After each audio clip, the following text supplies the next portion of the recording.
नमस्कार मित्रांनो. आज आपण एक वचनाचे अनेक वचन करण्याचे काही नियम पाहणार आहोत.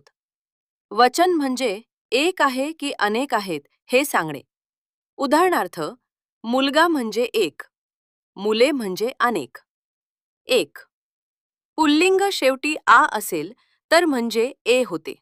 उदाहरणार्थ, मुलगा म्हणजे मुलगे, आंबा म्हणजे आंबे, घोडा म्हणजे घोडे. पण काही शब्द बदलत नाहीत. उदाहरणार्थ, हात म्हणजे हात, देव म्हणजे देव. 2. स्त्रीलिंग ई असेल तर या होते. उदाहरणार्थ, नदी नद्या, काठी काठ्या.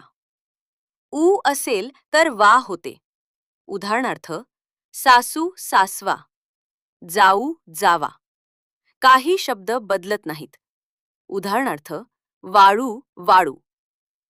3. नपुंसकलिंग अ किंवा ऊ असेल तर ए होते. उदाहरणार्थ, घर ते घरे, फूल ते फुले, पाखरू ते पाखरे. ए असेल तर ते ई होते. उदाहरणार्थ, गाणे ते गाणी, केळे ते केळी. 4. खास लक्षात ठेवा, मोठ्या माणसांसाठी अनेक वचन वापरतो. उदाहरणार्थ, गुरुजी आले. काही शब्द नेहमी अनेक वचन. उदाहरणार्थ, डोहाळे सोपी. ट्रिक: एक आणि अनेक लावून बघा.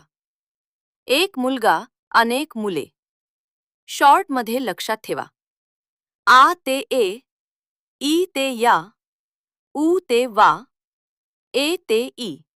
बस, आता वचन एकदम क्लिअर.